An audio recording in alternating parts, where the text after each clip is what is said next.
Everyone thought he was a useless idiot, but he turned out to be the strongest hero, pretending to be normal and immediately creating a harem. Oh my god! Wow! Alan used to be the most powerful hero, but he grew tired of saving worthless Reddit mods from the FBI. When he was about to die, he made a wish to the goddess to live like a normal man in his next life. His wish came true as he woke up in his bedroom, only to be met by his blue-haired, feminist-looking brother, Brett, informing him that their father wanted to meet them. Their father turned out to be an even bigger piece of shit. A noble who called Alan trash for being level 1 even after many years and not having any divine powers, which all nobles receive. He then kicked Alan out of the family, claiming he could go work in the red light district wearing a sundress. Completely unfazed, Alan left the castle, waiting for this moment to spend his life having fun and not worrying about others. However, he soon realized he still had his powers from his previous life. Just before he could wander off, he heard a girlish scream from a distance. It turned out to be two girls with impressive figures.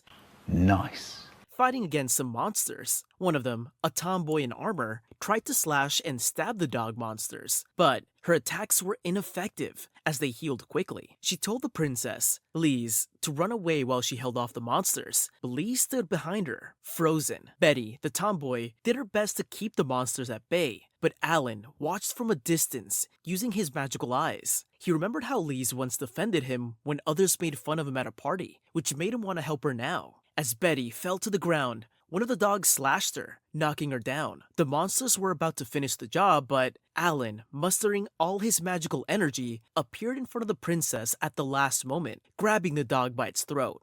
Lise warned him they would be upset, but Alan didn't care and eliminated the three monsters before leaping into the air and using his special ability to create a bunch of ethereal swords, which destroyed the remaining monsters. Betty apologized to Lise for her incompetence and promised to join the kitchen next time. Overhearing this, Alan approached them and used his healing magic on Brett, shocking them as everyone thought he was a useless creep. He lied, saying he learned the healing magic at the church. He then asked Lise what she was doing in the countryside, and she explained that, while praying to the mommy milker's goddess, she received a prophecy to help the hero achieve his goal to prevent their kingdom from being overrun by degenerates. That's why she left the capital with Betty, one of the strongest female warriors, despite her earlier defeat. Alan decided not to make it political and fixed the carriage using his magic. During their journey, Lise asked him to get a job in the royal capital, impressed by his abilities, even offering him a reward, but Alan refused. Wanting a normal life away from fame, he promised to accompany her while she searched for the hero. They eventually reached the village, which was suspiciously free of monsters. They found a crowd gathered around an old man's house, where a flat-chested girl named Akira, who held the powerful sword that once belonged to Alan, was being kicked out. Akira explained over lunch that she had found a young girl running from a dragon and hid her before seeking information in the village, only to be thrown out for being flat-chested. Alan theorized that the villagers might be sacrificing the girl to the dragon for protection.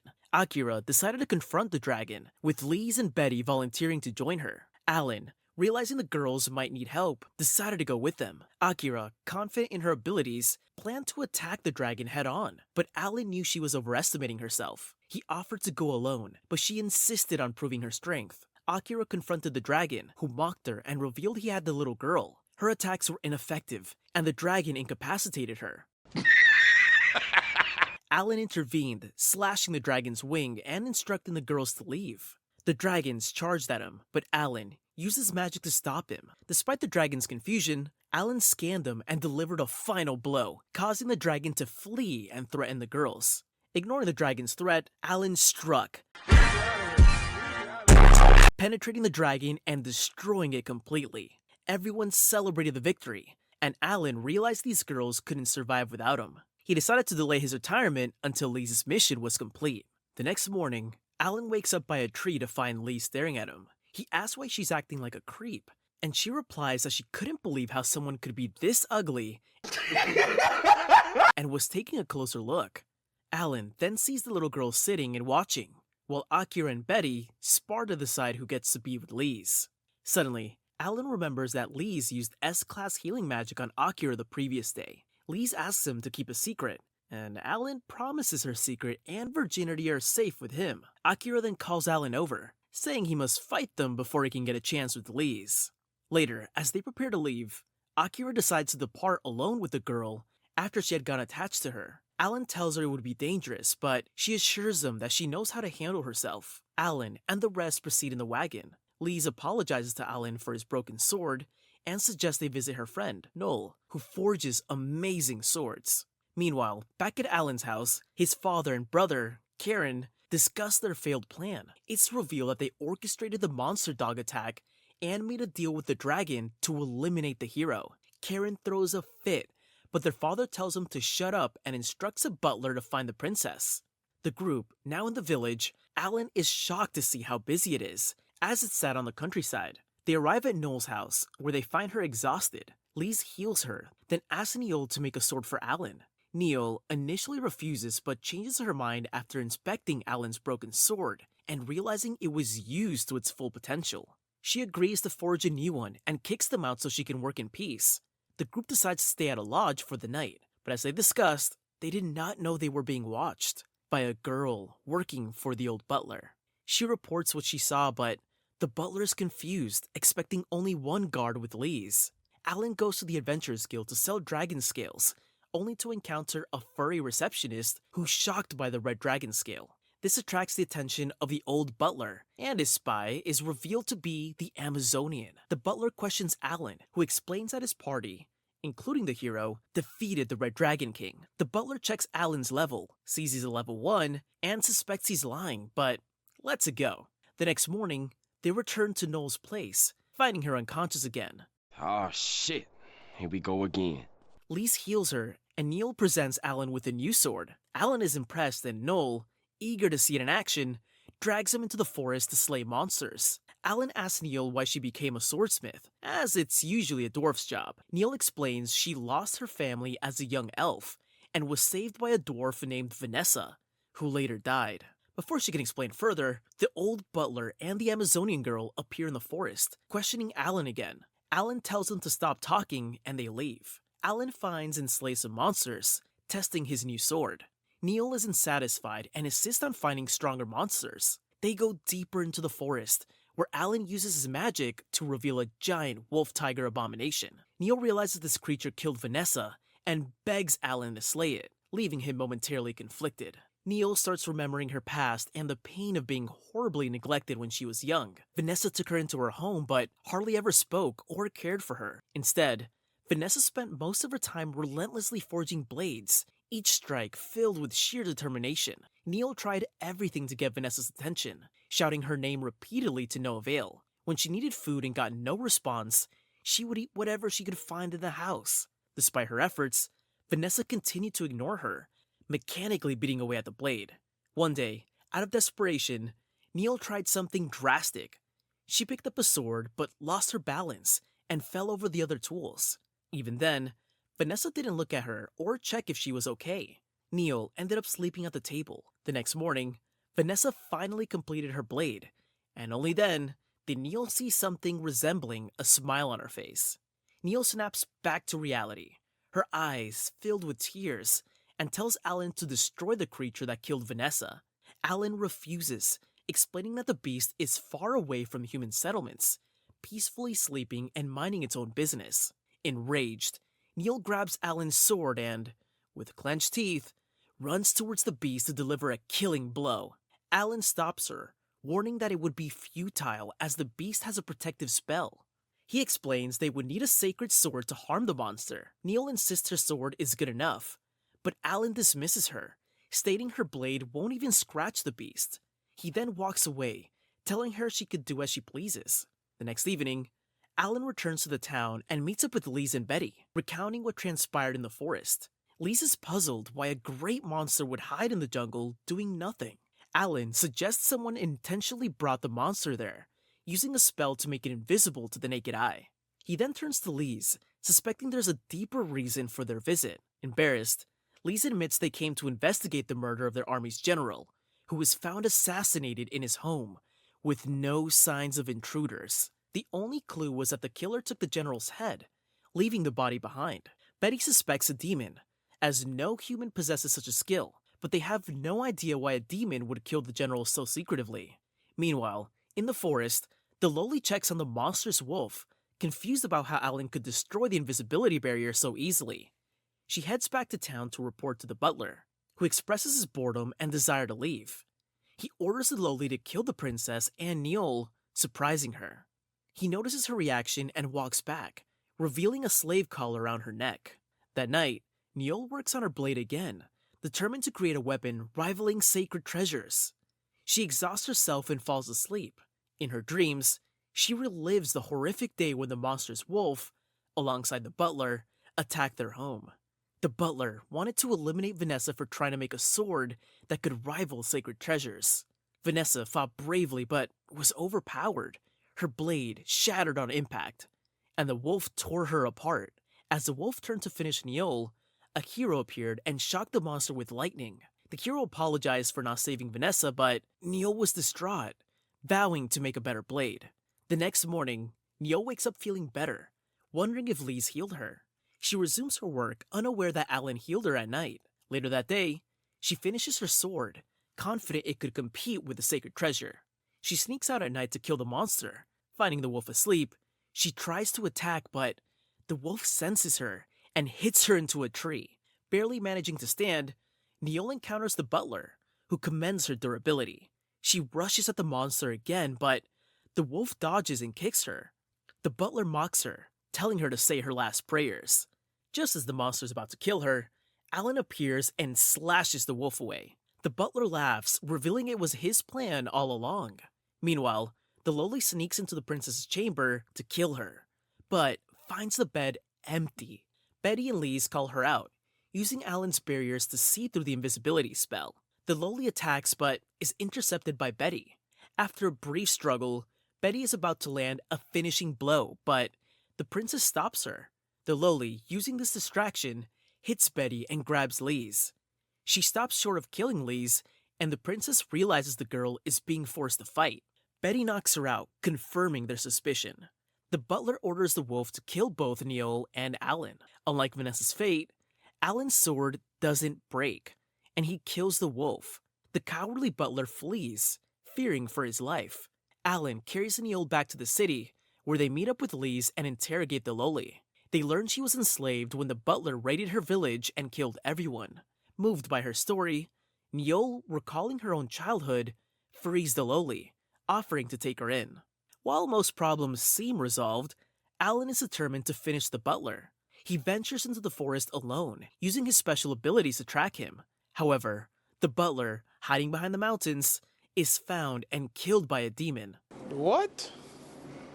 It turns out the demon was hired by Alan's father, who orchestrated the general's murder and ordered the butler's death.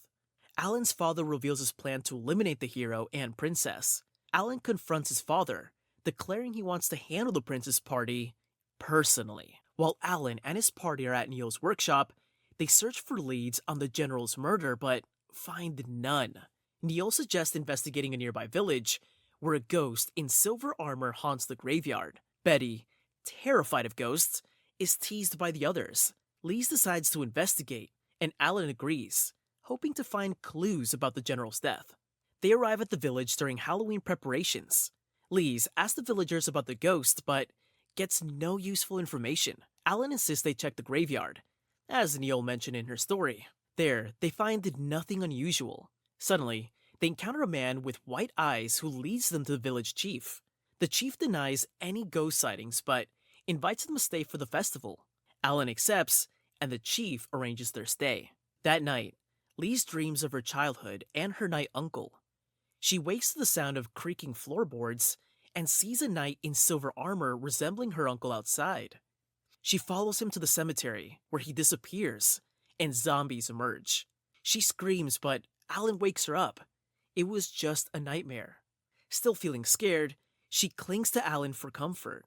The next evening, the villagers celebrate Halloween with a bonfire. The white-eyed man invites them to join, but Lise decides to rest. Alan, suspicious, scans the villagers with his magical eyes before joining the festivities. Left alone, Lee sees her uncle again and follows him into the dark forest. The knight tells her the king, her father, wants to kill her because of her natural gifts. Lee struggles to believe this and suggests resolving the issue peacefully. Realizing Lee's won't join him, the knight reveals his true nature, attacking her with dark magic. Alan arrives in time to save her, Oh shit, here we go again. breaking the spell controlling the knight. The knight thanks Alan and reveals he lied about the king wanting to kill her. Before passing away, he asks Alan to take care of Lise. Alan accepts and they spar briefly, fulfilling the knight's wish. Later, as Alan watches over the village, the chief approaches him, revealing himself as a demon controlling the villagers. Alan uses his power to break the demon's control and defeats him and his zombies, leaving behind a magic core. The next day, Alan examines the core, suspecting his younger brother is behind the reanimation of Lise's uncle and the general's death. Suddenly, Lise receives news that General Cyril, presumed dead, has returned, shocking everyone. Meanwhile, Alan's younger brother, Brett, dreams of the day their mother died, the event that shattered their father and turned them into a bitter, resentful man.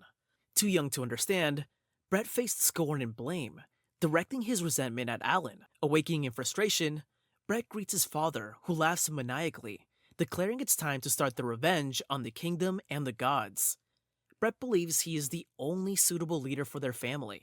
Rumors of the general's return spread in the city, causing unrest. Lizette Edward of the Royal Knights and his assistant, noticing the speed of the rumors, suspect deliberate spreading. They encounter the Archbishop in an alley, who invites Edward to talk in secret.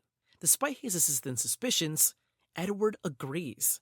The Archbishop leads him to the training grounds, then vanishes, leaving Edward alone. Suddenly, Craig, Alan's father, attacks Edward. They exchange blows, with Edward confused by Craig's hostility. Craig reveals the Archbishop is under their control and attacks Edward again, declaring his disdain for the world. Elsewhere, Brett travels by carriage, haunted by memories of his mother's death. Young Brett couldn't grasp death and sought comfort from Alan, who reassured him. Their bond deteriorated as their father favored Brett over Alan. Brett now sees himself as the rightful heir, but nostalgia and bitterness linger. His thoughts are interrupted by a mysterious figure, who reports the preparations are complete.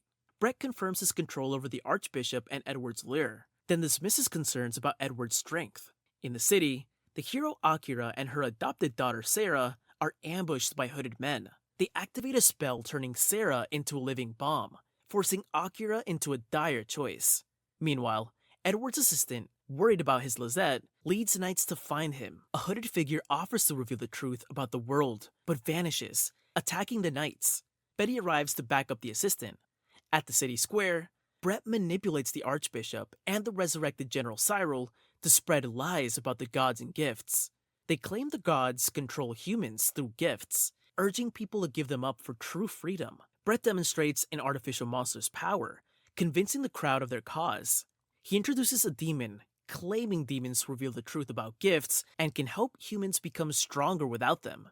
The crowd, swayed by his words, cheers in support. As Edward battles Craig, he realizes Craig's power comes from his level, not his gift. Craig asserts that leveling up transcends human limits, even allowing one to kill gods. Edward, disarmed and defeated, is saved by Akira, who defeats Craig's accomplices. Alan had previously overwritten the curse spell on Sarah, saving her from the demon's attack. Back at the city square, Brett revels in his triumph when Alan arrives, asking if he's enjoying himself. With Reese, Alan confronts Brett in the plaza. He records the demon covertly while he confesses his crimes and plans for the city using Mylene's invisibility ability. An irritated Brett tries to attack with his marionette, but Alan cuts the threads. Thinking he didn't look after him enough when they were younger, Alan feels responsible for him, punching Brett to the ground, which renders him unconscious. Beatrice and Mylene join together in the meantime to battle the demon. They were ahead the entire battle because of Mylene's invisibility tactic. Beatrice stabs him with her sword as he tries to flee and seizes command of the knights. Akira and Edward, meanwhile, were fighting Craig fiercely.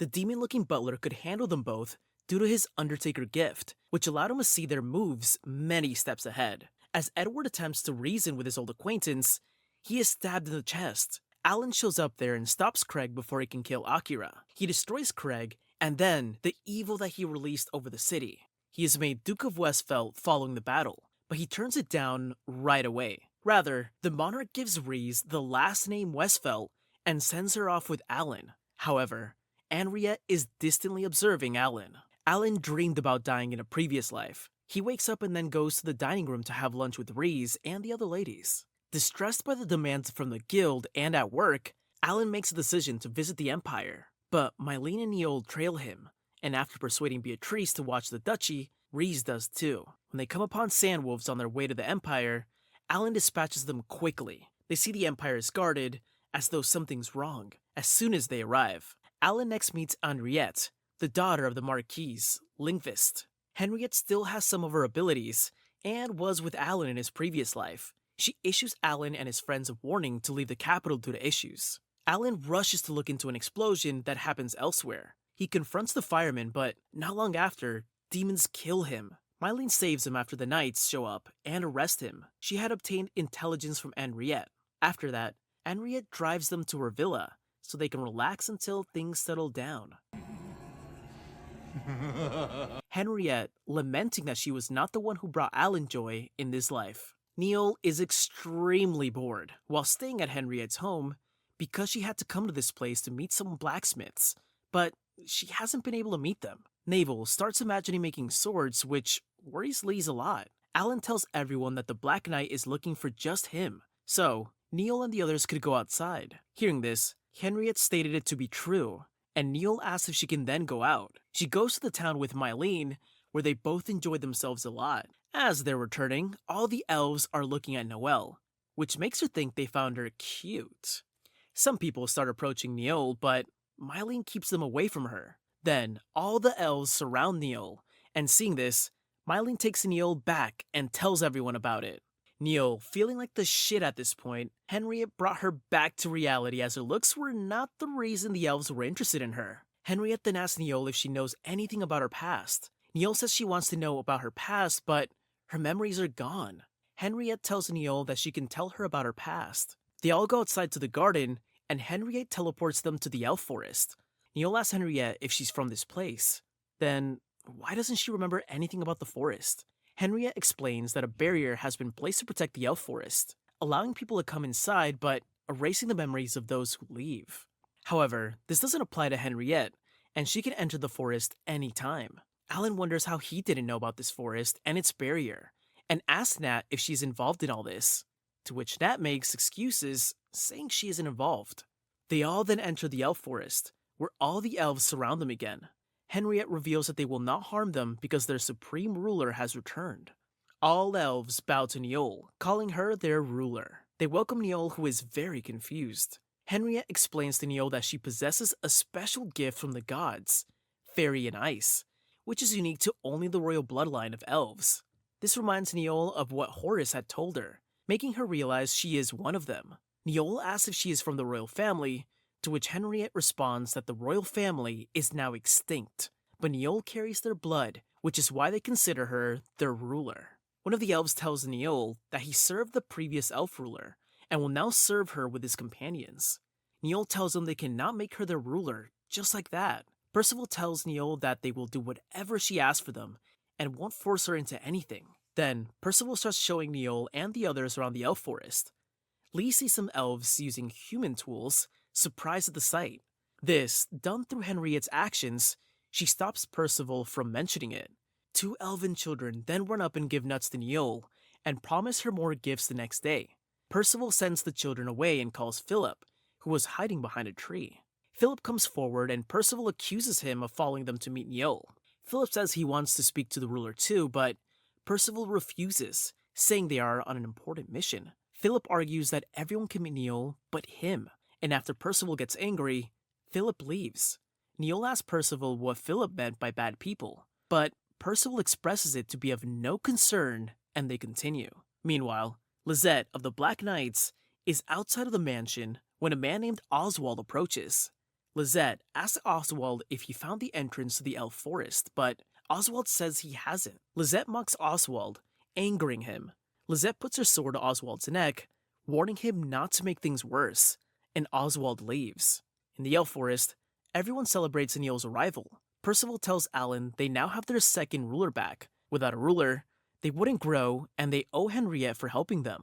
Percival explains how Henriette introduced them to the outside world and helped them understand all the cultures, allowing them to meet other races. Alan asks Percival about the demon children, and Percival explains that only strong people can feel the aura of demons. Alan, not having any enmity with demons, wonders why elves are living with them. He asks if Hand is behind this, and Percival tells him that Henriette brought the demon children 3 years ago, asking everyone to keep them since they had no one else. Many oppose, but Henriette convinced them that living with other races would allow them to grow without a ruler. Later, everyone sits around talking at night. Mylene asks Neil if she plans to stay there, to which Neil replies she hasn't decided. They all go to their rooms to sleep, and Alan signals Nat as he leaves. Neil, thinking about her goal of creating a divine sword for Horus, wonders what to do now that she has achieved it. She goes outside, and Alan watches from the window. Henriette enters Alan's room, and he asks her to leave after she misunderstood his intentions. Alan asks her about the demon children. Henriette explains that demons are made when someone wishes death upon another, and when two demons procreate, they give birth to demonic children. These demonic children are instantly hated the moment they are born and live difficult lives because of it. Alan, realizing how tough demons have it, asks Henriette about the children she brought to the elf forest. Henriette explains how she found them near death and couldn't leave them, so she brought them here. Alan tells Henriette she is still kind and good-hearted, making Henriette blush. The next day, as they explore the forest again, the demon children give Neil a spirit stone, which Henriette explains. Philip arrives and throws the stone down, calling the children demons and making them cry. Percival scolds Philip, who runs away. Alan tells Henriette that elves hate demons, and Henriette explains that all races dislike demons. Henriette then leaves to attend to something, and Philip comes to her. Henriette tells Philip that demon children are not bad and just want to talk to the ruler. Philip agrees to apologize, and Henriette leaves. Oswald then captures Philip, demanding he show him the way to the elf forest. Everyone was enjoying their time in the elven village, but Neil was very tense, which Henriette noticed. Henriette told Alan about it, and Alan said it was natural for Neil to be tense since she had suddenly become the ruler of the elves. However, becoming the ruler was Neil's choice. The real issue for Neil was that she needed meat. She was tired of just fruits. Philip had been gone for a long time, so Henriette went out to look for him. Percival told her she didn't need to do this, but Henriette said she had to return home, so she would find Philip on the way. Meanwhile, Alan noticed that the elves lived very carefree lives, but in reality, they were not carefree, but lazy. The elves didn't seem to have any work, which resulted in their slow development compared to the other races, a byproduct of their very long lifespan. Additionally, they didn't worry about food because the forest provided for them as soon as they expressed a desire for food. Magic. With elves deeply connected to the forest, Alan uses magic to observe the forest and found that elves and the forest were very well integrated. Percival was impressed that Alan could see this connection. Elves are born, live, and die in the forest, and when they die, they merge back into the forest. Alan was looking for a good place to settle, and found this place to be his dream location. Percival asked Neil what she thought about staying here, but before she could answer, Alan asked Percival if he could stay here. Percival said that Alan would first need to be accepted into their community, but neither Alan nor Percival knew how to achieve this acceptance, since the forest itself made this decision. No one knew how it did. And then, Alan then asked about the demon children, and Percival said that the rules apply to them as well, and that the children were only there for a short time. Alan said he also wanted to stay for a short time, but when he asked how long that would be, Percival replied that for them, a short time was 100 years, which was a human lifetime. Suddenly, the wind began to blow, and the forest communicated with Percival, informing him that someone had entered the forest. Everyone was alarmed, thinking an intruder had entered, but Percival assured them that many had permission to enter the elven village. He then left to meet the newcomers. Meanwhile, back at the house, Lise asked Alan if he really wanted to stay there. Alan said he was considering it because living there was very comfortable, especially since Henriette was also there. Lise felt jealous, thinking Alan wanted to stay because of Henriette. Alan explains that he had no relationship with Henriette, but when Lise asked what their connection was, Alan couldn't reveal that he knew her from his past life. He tried to explain that they were connected by fate. Hearing this, Lise became even more jealous. Neil then said she planned to stay for a while to decide if she would become their ruler. She needed time to think, and she could set up her forge there while she pondered. Since many dwarves lived in the Empire, She could learn from them. Mylene also decided to stay, making Lise want to stay too, but she couldn't because she was a former princess and had responsibilities for the Westvale family territory. While Henriette was searching for Philip, she was approached by Lisette, the leader of the Black Wolf Knights. Lisette suspected Henriette of hiding someone who was involved in the assassination of the Emperor. This suspect had been seen in Loris a few days ago and then vanished, and Lisette believed only Henriette could pull off such a feat. The Black Wolf Knights searched Henriette's house for clues. If they found nothing, they planned to search the Elven Forest. Lisette had already sent Oswald, who, thanks to Philip, had entered the forest. When Percival arrived to see who had entered, he realized it was Oswald. Henriette had already warned them that the Black Wolf Knights had special permission to operate independently, answering only to the king. Percival kept his cool and tried to convince Oswald that there were no criminals there, but Oswald, being stubborn, insisted there was. Just then, the demon children appeared. Oswald recognized them and Percival tried to hide them. Keeping demons was a serious crime, and Oswald immediately targeted the demon children to kill them. The sound of the attack alerted everyone, and the spirit stone gave to Neil by the demon children started to glow. The forest informed Neil that the demon children were in danger, and the Black Wolf Knight was attacking. Neil and Mylene rushed to save the children, but Alan hesitated, recalling his past life where his power frightened children. However, he decided not to let past experiences dictate his actions and follow Neil to help the children. Percival was doing his best to protect the children from Oswald, who was recklessly targeting everything in order to eliminate them. Philip bravely intervened, but Oswald was ruthless enough to target Philip as well. Just then, Neil struck Oswald with a hammer, stopping him momentarily. Oswald, angered, was about to strike Neil, but Mylene pulled her away, turning the tree into a shield. Oswald continued to attack and Percival tried to defend, but Oswald had the upper hand. At the crucial moment, Alan arrived and saved him. Oswald targeted Neil again, but Alan disrupted the spell, rendering Oswald's attack ineffective. Despite Oswald's efforts, Alan defeated him in one blow. They captured Oswald, but Henriette arrived and took charge of the situation. She informed everyone that the town was now open, and they could return home. Henriette decided to stay back, but everyone else prepared to leave. As they're putting their stuff in carriages, Neil wants to visit and thank Henriette because she has helped them a lot. Alan tells Lise that they will thank her next time they meet, and that Henriette doesn't like formalities. At that moment, a boy approaches them asking for help to save his older sister. Lise asks who he is, and he introduces himself as Curtis. They're all shocked to learn that his older sister is Henriette. Curtis pleads with them to save Henriette, explaining that the Black Knights took her because they believe she was involved in the Emperor's assassination. Hearing this, Neil is extremely worried and tells everyone that they need to rescue Henriette and prove her innocence. Curtis explains that it won't be easy, because many royal families dislike Henriette and will try to destroy any evidence that could prove her innocence. Lise then comments that Henriette is very smart and kind, so why does everyone hate her? Curtis explains that his older sister is very talented, which makes the other royal families jealous. Alan asks Curtis if there's anyone else in his family from whom he can seek help. Curtis reveals that their family had been isolated, and as a result, no one could help them. Lise recalls that Nat had told them that after their parents left, she was the only one left in her family, making Lise doubt how Curtis could be Henriette's brother, since Henriette was an only child. Curtis apologizes for involving them, but he says they're the only ones who can help his sister.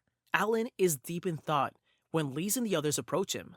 Lise tells Alan that she needs to talk to him about Curtis because Henriette doesn't have a younger brother, and they had never met him before. Alan confirms Henriette was taken by the Black Knights as he saw guards taking her to the Imperial Kingdom with his divine eye. Lise suggests it could be a trap, but Alan assures her that he will handle everything. Meanwhile, Henriette is in a carriage with Lise. Henriette tells Lise that she comes from a prominent family and should be treated comfortably. Lise explains that she has to follow protocols and cannot let Henriette go because it would result in her execution.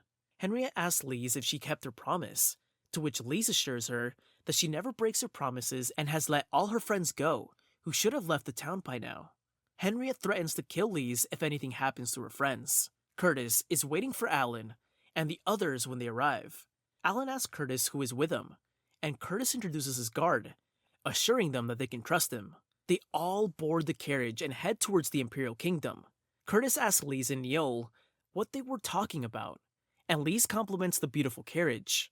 Alan directly asks Curtis if he is Nat's younger brother, and how he knew they were friends with Nat. Curtis explains that Nat is from the main family, and he is her cousin, but he considers her his older sister because she supported and comforted him when everyone else mocked him for his lack of talent. He had seen them with Nat and knew they were her friends. Hearing this, everyone trusts Curtis and agrees to help him. Curtis then asks Alan about his relationship with Henriette, to which Neol interjects, saying that they must know each other well. This makes Lise angry, but Alan insists there is nothing between them. We then see Henriette talking to Lise, who warns her that all the royal families dislike her and might try to eliminate her. Henriette, already aware of this, is more concerned about Alan and the other's safety. At the Imperial Kingdom Gate, they find that entry is restricted. Curtis worries about how to save his sister, but Alan reassures them that there might be another reason for the restriction, and they need to find out. Curtis suggests that they stay at a hotel for the night. Neol and the others are about to leave with Alan to investigate when Curtis stops them, saying that Neol and Mylene cannot roam freely in the kingdom because elves and other rare races are not allowed to. They must stay hidden at the hotel. Lise and Alan go to find the Adventurers Guild to gather information about the Imperial Kingdom. Lise is happy to spend time with Alan. At the guild, they do not find any useful information. Suddenly, a tall knight enters and asks if anyone has seen 6 people from another town. The guild members refuse to help, but the knight places 100 gold coins on the table, offering them to anyone who provides information about the 6 people. One person points out 2 strange people in the guild, but when they look, Alan and Lise had already fled. The Black Knight sees them escaping and chases them. Alan carries Lise and runs, but the knight collides with a child, preventing him from continuing the pursuit. Alan and Lise hide and see a blast in the direction of the hotel. Worried, they rush back and find Oswald holding Neol and Mylene captive. Alan is shocked, and Oswald declares he will take his revenge. Lise noticed that Curtis was trapped under a big rock and ran to help him, but Oswald stopped her, saying that she shouldn't get any big ideas now because the stage was set for him and Alan. However, Alan attacked Oswald before he could understand anything. Oswald started laughing like a maniac, and said that he knew from the start there was no way for him to beat Alan, and it was all a trap. He also informed Alan that all of his friends were lying at death's door, because he had cast explode on every single one of them. He challenged Alan to save his friends if he had the guts, but in the meantime, everyone would already be headed to the next life. Alan remembered the time when he saved the kid, but the kid was too scared to come near him and called him a monster. Alan said to Oswald that he is not a hero anymore, so he has no obligation to save people he doesn't know. So, he uses power to save his friends. Alan put a sword to Oswald's neck and asked if he had any last words. As he was about to end him, Celicia came and stopped him, because as long as he belongs to the Black Wolf Knights, it is their responsibility to deal with him. But Alan did not agree, and said if he needs to be punished, it doesn't matter who does it. However, Celicia reassured him that she would personally take responsibility for this, and see that Oswald is dealt with properly. Later that night, Lise came to Alan and told him that the people who got injured were treated properly and were sleeping soundly now, and as everything was fine here, they could set out for the Imperial capital tomorrow. However, Alan was worried about the Black Wolf Knights and told Lise that they were targets, and it didn't feel right to pull out with so little fuss. Lise suggests they could be looking for someone else, and thinking of that, Lise asked Alan whose orders they were acting under. Alan believed it to be someone who did not want to see the Emperor's power maintained, but he had no idea who it could be. On the other hand, the army was talking to Lisette, who informed her that they had successfully withdrawn the unit in Phoenix. Lisette then states the idea for the blockade lift to come from the top. Alan and his party had arrived at the Imperial capital, but it seemed like they needed a travel permit to enter. Difficult to obtain as they were a bunch of outcasts other than Curtis, no one was willing to give them a travel permit easily.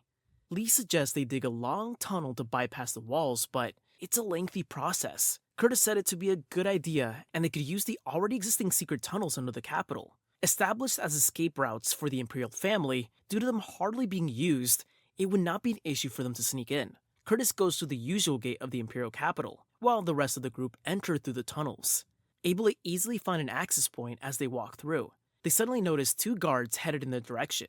Luckily, Mylene, catching it in time, used her skills to make all of them invisible, able to make them go unnoticed.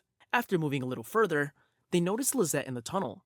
They used invisibility magic again, but it seemed like Lisette could still sense them and threw an arrow at them. Lizette said that she did not have any business with Lise and only wanted to confront Alan. Lise abides and leaves the two alone, and Lizette fiercely attacks him. While they fought, the girls arrived safely, happy to see Curtis. They informed him on Alan's situation, returned to Alan, his fight with Lizette about to be taken to the next level. The tunnel began to collapse.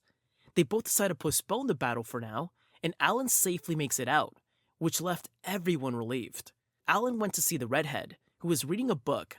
She asked Alan if he had come to save her, and Alan replied that was the plan. The redhead asked Alan if he was worried that she would be hanged, but at worst, she would be stripped of her rank and exiled. She felt shy when Alan admitted he was worried about her and told him he didn't have to save her. Then, Alan left the room. Later on, Alan and his friends were sitting around a table, discussing that Henriette is suspected of colluding with Alan's kingdom to betray the Empire. If they save Henriette, his kingdom will be seen as abetting the assassination, and it may plunge them into war. Alan and his friends decided to go to town.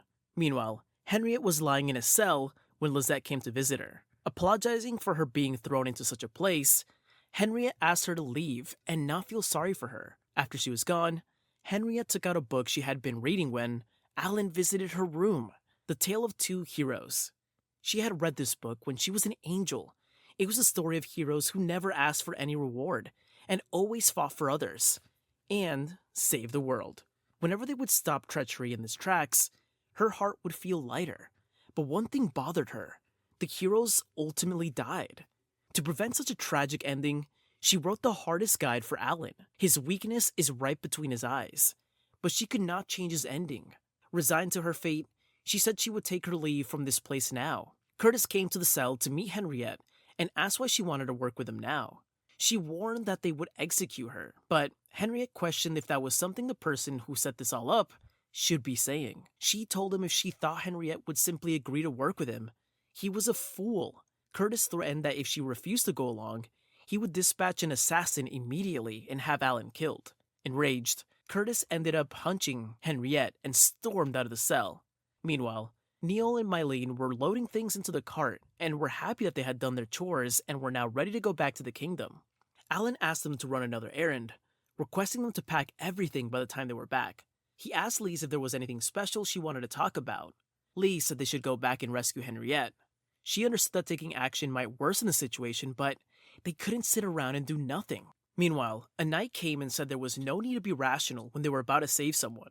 On the other hand, Curtis was trying to convince Henriette to come and rule the Empire with him. When she did not agree, he used his magic powers and declared he would end her life and take her all for himself. However, Alan and the knight reached the cell at the right time and stopped them. The knight turned out to be Celicia. Curtis became furious and accused them of mocking him, claiming they were helpless against his powers.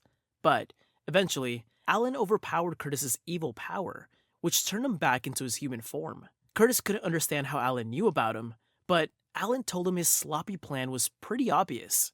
However, there was one thing he did not understand: Curtis's objective. Curtis claimed he wanted to be the rightful emperor, but Alan couldn't understand why Curtis approached them, since as far as the Empire was concerned, he was just an outsider.